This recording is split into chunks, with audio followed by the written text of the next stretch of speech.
ఎందుకంటే వారికి అర్థమైపోయింది ముఖ్యమంత్రి గారికి సభలు పెట్టడం, అది కూడా ఎకరానికి ఒక సభ, ఒక ఎకరానికి రైతు బంధు వేస్తే దానికి ఒక సభ, సభలు పెట్టడం, రోత మాటలు మాట్లాడడం, బూతులు తిట్టడం తప్ప ఆయనకి ఏమి చేత కాదని అర్థమైపోయింది.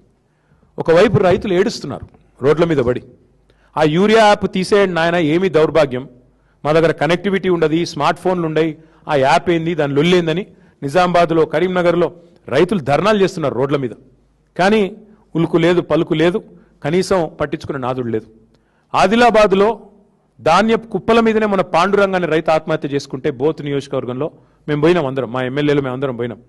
పోయి ఆ రైతు కుటుంబాన్ని పరామర్శించి ఓదార్చి వాళ్ళు కొంత సాయం చేసి ధైర్యంగా ఉండండి, చచ్చిపోవద్దు, ఇంకో 2 నెలల్లో మళ్ళీ కేసీఆర్ ప్రభుత్వం వస్తుంది, మీరు భయపడకండి అని చెప్పి ధైర్యం చెప్పి రావాల్సిన పరిస్థితి. ధాన్యం కుప్పల మీదనే వాళ్ళ రైతులు ఆత్మహత్యలు చేసుకుంటే ఇవాళ పట్టించుకున్న నాదుడు లేడు, పోయి పరామర్శించిన మంత్రి లేడు. మొన్నటిదాకా డైలాగులు కొట్టినాడు ఈయన, ఇదే రేవంత్ రెడ్డి గారు, పెద్ద తీస్మార్ ఖాన్ లాగా కేంద్రం మీద యుద్ధం చేస్తా, ఎట్లా కొనడో చూస్తా, అన్ని గింజలు కొనిపిస్తా చివరి గింజ దాకా అని పెద్ద తీస్మార్ ఖాన్ డైలాగులు కొట్టిండు. సడన్గా ఏమైందో మళ్ళీ ఇప్పుడు మోడీ ఎంత చెప్తే గంతే కొంటా, ఎన్ని గింజలు కొనమంటే గంతే కొంటా అని ఇప్పుడు బుడ్ర ఖాన్ మాటలు మాట్లాడుతున్నాడు.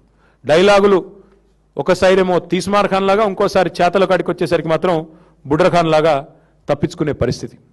వాళ్ళ రైతులు అడుగుతున్నారు, వరి కొనవు, మొక్కజొన్నలు కొనవు, పత్తి కొనవు, ఏది కొనవు, జొన్నలు కొనవు, మరి ఎందుకు నువ్వు ఉన్నది, నీ ప్రభుత్వం ఉన్నది ఎందుకు? గతంలో మీరే కదా అన్నది రేవంత్ రెడ్డి గారు, నువ్వేమన్నా మధ్యలో బ్రోకర్వా, మోడీ కొనకపోతే నువ్వు కొనకపోయేందుకు 10,000 కోట్లు ఇస్తే నేను మొత్తం కొంటా, బోనస్తో సహా ఇస్తాను నువ్వే చెప్తీవి కదా. ఇప్పుడు చేతనైతే లేదా, నడుపొస్తలేదా? అసలు ఇంటెలిజెన్స్ ఉందా నీకు? నీ నీ నీ ప్రభుత్వానికి ఏం జరుగుతుందో కనీసం క్షేత్రంలో అవగాహన ఉందా నీకు? రైతుల్లో ఎంత ఆందోళన ఉందో, ఎంత అలజడి ఉందో తెలుసా?